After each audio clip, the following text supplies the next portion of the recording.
context of our history. In 1923,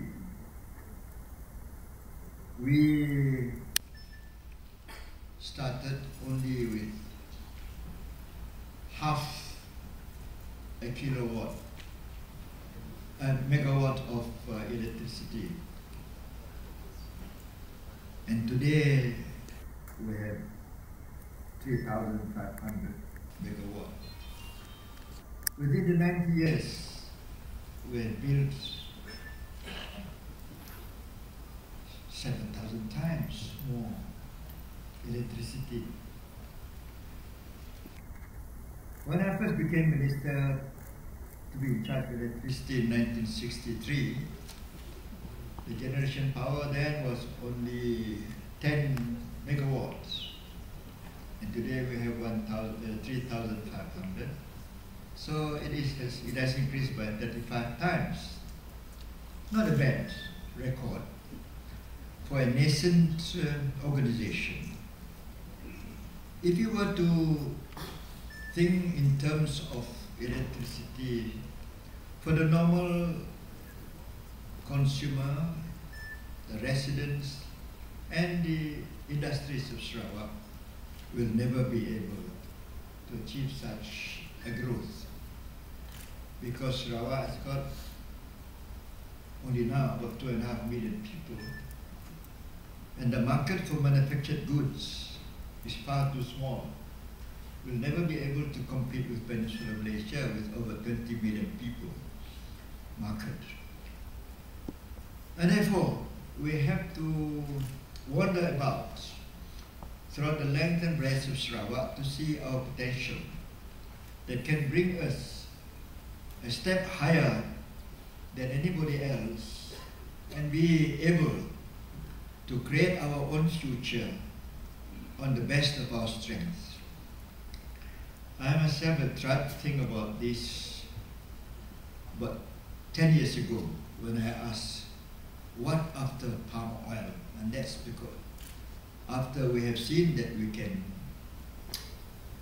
achieve our target of planting 1 million hectares of palm oil in Sarawak in the 1980s, to start in the 1980s. There's nothing more after that, unless we look deeper. So I tried to get SESCO to dust off its old records and studies. I found out we have more than 20,000 potential for hydros in Sarawak. I was one time in charge of developing the oil industry of Malaysia in the 70s. And I see the trend of energy rise. Jumped up far faster than I thought would be possible. I never thought it would reach more than $100 per barrel. I thought it would be around about 60 to 70.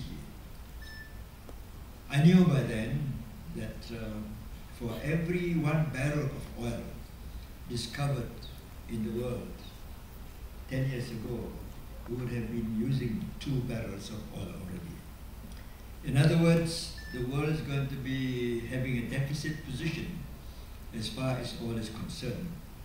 And the price of alternative energy is far higher than what the petrol price can give to the industries of the world as a whole. Because of that, it dawns on me to see, it dawns on me that why don't we see whether or not we can build an industry in Sarawak where there's no competition from the surrounding area. The nearest competition would be the development of the Mekong River Basin. But that is fraught with all kind of legal problems and political problems that I think by the time it is solved, Sarawak will be able to use all its hydro potential. And that's the beginning of SCORE of a few years back. But the hardest problem is to see how that potential can be realized, knowing very well that our manpower technical expertise was not up to the standard that I expect to be achieved to boost up the production of electricity within 20 years to more than 20,000 megawatts. But we did try. And I was thinking around how to build CESCO from the approaching 1,000 megawatt capacity. That's when I thought of Hamid Spawi to achieve within 20 years over 20,000 megawatt. Some or other were just, in Malaysia, in Sarawak, have the capacity to give opportunity to our entrepreneurs to show their real talents. And some or other I picked out of the slot. The name Hamid Spawi came up. I said, it's time for you to not only to make money, but to do something to the state. He had no say. I didn't give him any chance to say no. He has to go and serve the country. Otherwise, I will say to him, you have taken so much from the country, it's time for you to put back. The next difficult thing, of course, is to see that someone with technical experience who can manage the daily expansion of SEB. We had 1 year of scrutiny over possible overseas executives that can be engaged, and my attention was drawn to someone who is not the traditional market where we engage people, and that is Norway. And I saw Mr. Tonstein's name coming up with good experience in developing hydropower and also in supervising the growth of aluminum industries. What a nice combination. The rest is what I should say. So in a way, it's quite fortuitous for Sarawak. Last few years, to be able to combine few of the elements that would make Sarawak to make the big jump. Now, as I said just now, we have grown very fast. From the day we started in 1923, we have grown by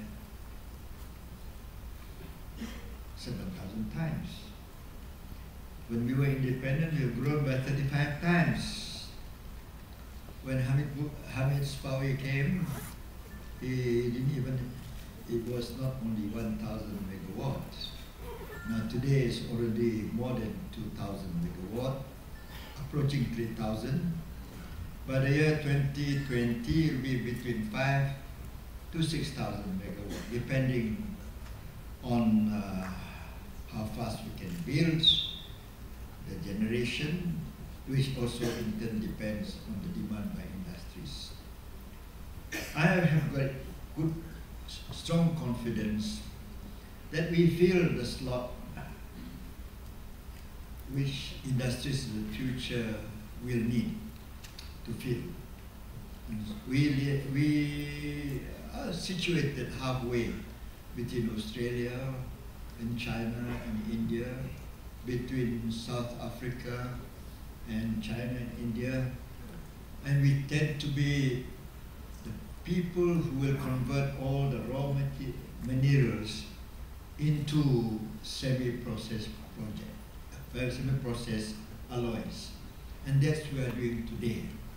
Of course, things will develop much more from that later on, when downstream industries will be attracted by the very fact that we are able to bring in big industries, heavy industries. to Samalaju. This, in fact, is the background which prompts CESCO to build a beautiful building like this one. And this is what I hope will symbolize the spirit behind the bold approach to fulfill a gigantic leap into greater generation of electricity of the future. 20,000 megawatts in 20 years. I think you can achieve it. I have no doubt you will be there. The challenge, of course, is high, but I'm sure it can be achieved. There is a growing tendency among Sarawakian to get greater focus on what they do, because the reward seems to be bigger and bigger every time. And I hope, with a little bit of patriotism, with a little bit of love for our country, we can build the necessary organization to enable us to rise up to the challenge. I know the internal story of how the organization of CESCO has been told to you in great length by its chairman, and I think that is a more picturesque description of how we can have the justification to succeed. I'm only a minister, I'm the dreamer. My hands are tied up with many things, but I think we have a chairman with that such dedication, and with a CEO with similar dedication, although he's not Malaysian, but his heart is very much Slovakian at the moment, I know that. And with that kind of leadership, I'm sure he will inspire more and more qualified people, more and more people who have love for this country of ours, more and more people who love to contribute towards our progress will join the big team to make CESCO 3 or 4 times the size of what it is today, and with probably the same amount of sophistication that it needs to develop. I know after Dr. Amar Hamid Spawi has taken over, we have expanded by 2 times, from 1,000 strength to 2,000. I don't know what it will be after this. You only will be able to decide how to do and how big the organization ought to be. But I know one thing, that we have to think about the quality of workers as much as the number of workers, because I know also a lot depends on the quality of qualification that you need to attract, and that means greater productivity by giving greater reward. You will grow with CESCO, and we do so, we'll find you'll be quite adequately rewarded, not to the same extent as other developed countries, but I think you will grow with Sarawak to become a developed economy. After all, another 5 years, we will reach the 15,000 US dollars per capita income for Sarawak. I'm very confident this building will herald and symbolize the growth of CESCO, the growth of a modern Sarawak, based on an industrialization program far bigger than what we dare to dream at one time. Therefore, I would like to say thank you to the chairman, to the CEO, and to all of you who have made CESCO to be as productive as it has proved to be. I know many other things have got to be done. You have to have a transparent organization. You have to be more inventive in the way you approach your work for the future, both technically and management-wise. But I think you've got good leadership to enable you to do so. Good luck for the future. Thank you very much. Concluding message. Bersama Ibu Encik Tonstan, silakan hormati Balang Ketua Menteri yang berhormat Datuk Ahmad Haji